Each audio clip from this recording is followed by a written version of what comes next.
maka malaikat maut turun ke sini. Makanya ketika sakaratul maut sudah datang, maka yang baca Quran hentikan. Kenapa? Oh, memang gitu ya. Jangan semakin kenceng. Ayo Pak, insya Allah Pak, gitu. Al-Baqarah Pak, Al-Baqarah Pak. Al-Kahfi, Al-Kahfi. Enggak lah. Yang baca Quran berhenti dulu. Kemudian digantikan dengan kita mentalkin. Antum agak ke sana dikit. Masya Allah ya. Orang yang meninggalnya kooperatif ini.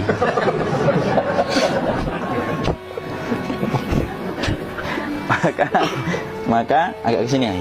Maka disunahkan kita untuk mentalkinnya. Nanti ketika mentalkin jangan terlalu sering, jangan terlalu membebani. Jangan terlalu sering itu la ilaha illallah, la ilaha illallah. Enggak gitulah.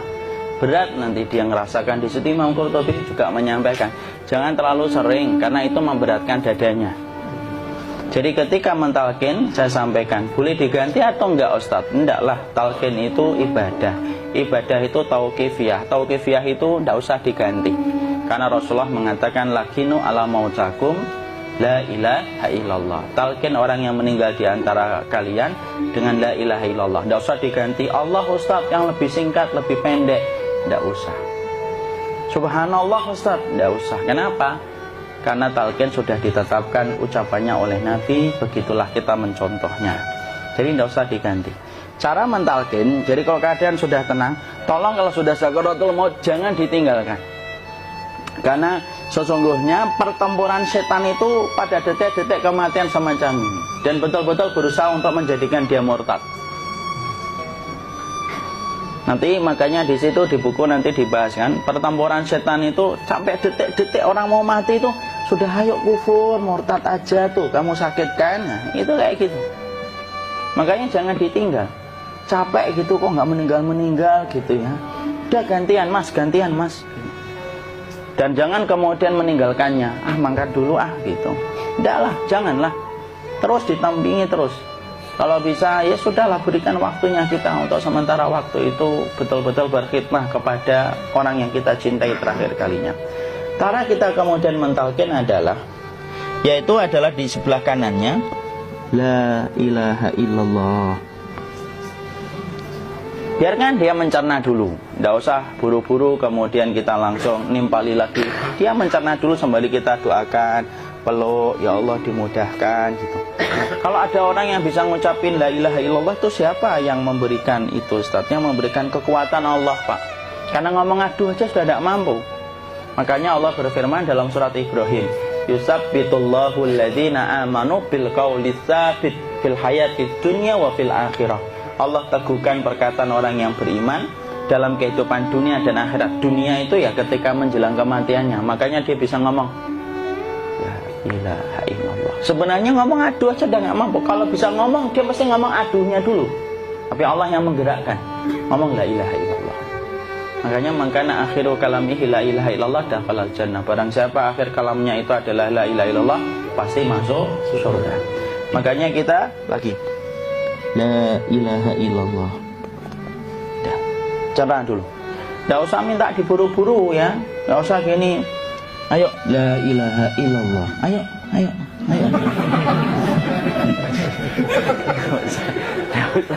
Tidak usah gitu. Ya, biarkan dia pelan-pelan gitu. Ayo tapak, ya Allah capek saya Pak. Enggak usah gitu. Ya ucapkan la ilaha illallah. Kemudian dia mencerna. Lalu kalau dia sudah mengatakan, untuk mengatakan la ilaha illallah. Nah, kalau sudah mengatakan la ilaha illallah, berarti sudah. Enggak usah ditalkin lagi, enggak usah. Belum meninggal juga sih. Enggak apa-apa, biarin aja. Dia di situ aja. Kecuali dia ngomong lagi dan gak usah diajak ngomong alhamdulillah ya Pak, ya Allah gitu. Terus dia jawab alhamdulillah. Itu berarti ucapan terakhirnya alhamdulillah. Atau ketika habis ditalkin la ilaha illallah, dia ngelihat air. Nah, itu berarti ucapan terakhirnya air.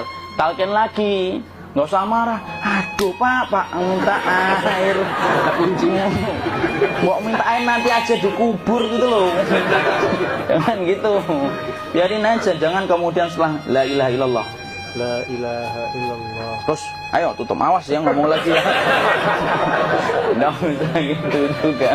Maka kemudian setelah la ilaha illallah sudah, nggak usah diajak ngomong gitu. Terus kemudian nggak usah ada anaknya perempuan, ya Allah Pak, sudah bisa ngomong la ilaha illallah, usah gitu. Cukup dalam hati alhamdulillah gitu. Diam kita dengerin gitu. Disitulah nanti biasanya detik-detik dia terakhir. Dia nanti ngeliat di sini Pak, prosesnya itu nanti kaki langsung sebagian jempol dingin dia. Kaki, telapak kakinya langsung kalau kita geningkan dingin kayak kaki yang kena AC langsung. Kemudian dia langsung ningkup gini, dikit dia, mulai kaku dia. Atau kalau enggak, gini dia, langsung kayak jatuh. Kayak kepala nanti yang paling terakhir, kepala itu pasti ada gerakannya Pak. Ini meninggal itu pasti gitu. Pasti gitu. Karena apa? Sudah tidak ada beban ruh yang menahannya. Ya, cabut ya, set pelan, maka kemudian malaikat itu. Tapi tetap sakit lah, walaupun dikatakan ringan, tetap sakit. Maka kemudian sakit gitu, ngelewatin sini, jantung kemudian sudah tidak berfungsi. Kemudian ginjal Pak, ngelewatin ginjal tidak berfungsi. Bapak bayangkan kan, kalau yang pernah sakit batu ginjal Pak, sepakat nggak kalau kita batu ginjal itu sakitnya luar biasa Pak? Itu baru titik batu kecil di ginjal. Kita bisa bayangkan tiba-tiba ginjal tidak berfungsi, sakitnya kayak apa Pak? Tiba-tiba ginjal nggak berfungsi, pankreas naik, kemudian tek jantung. Jantung ini dia masih hidup dia, di sininya masih hidup walaupun jantungnya sudah berhenti. Naik. Kemudian mata, dia ngelewatin mata. Organ tubuh yang paling setia sama ruh itu mata. Maka kemudian mata dia ngelihat dia, ngelihat keluarnya, naik dia. Ya, dilihat ini sama dia. Makanya Rasulullah mengatakan innar ruha idza qubida tabi'ahul basar. Ruh itu kalau dicabut, mata itu ngikutin kemana perjalanan ruh itu. Makanya ada yang meninggalnya gini. Ya itu bukan tanda su'ul khatimah, itu tanda fitrahnya mata ngikutin ruh. Atau kemudian bukanya sedikit. Ada yang kayak senyum Pak, ada yang kesini yang keringetan, nah itu tanda husnul khatimah. Ada yang senyum. Jadi sakitnya setelah selesai itu plong gitu loh. Makanya kemudian ada yang tersenyum.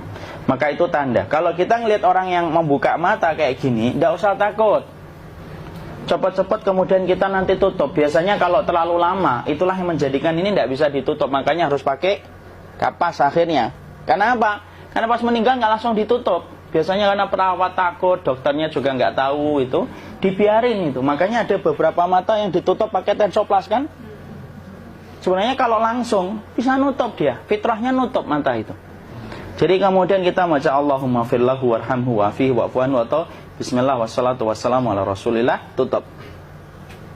Bismillah. Tidak usah takut. Kecuali buka lagi ya, ini baru kita kabur bareng. Kalau buka lagi Pak, insya Allah Pak, ya Allah ya kita kabur bareng-bareng Pak. Diusap Pak, diusap ini. Enggak disenggol gini enggak. Begini kan, sudah meninggal dunia. Tangan boleh begini, boleh diluruskan, tidak ada ketentuannya. Boleh gini, boleh kemudian lurus. Tidak usah disalahin kalau ada yang lurus. Lu itu tangannya gimana sih? Posisikan kayak sholat. Tidak ada perintah kayak gitu. Jadi kemudian dikondisikan saja. Terus maka kemudian dipijit-pijit, akiknya dikeluarin, kemudian jamnya dilepas, gigi palsunya dilepas kalau ada, ya. Kemudian apa setelah itu? Coba buku.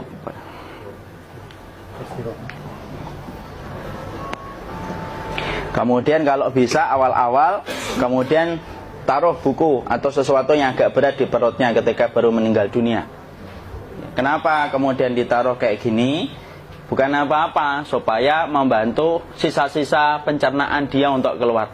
Nanti Pak, biasanya kalau kita taruh agak yang berat gini atau kemudian kita gini-gini kan, ini udah makan belum Maki?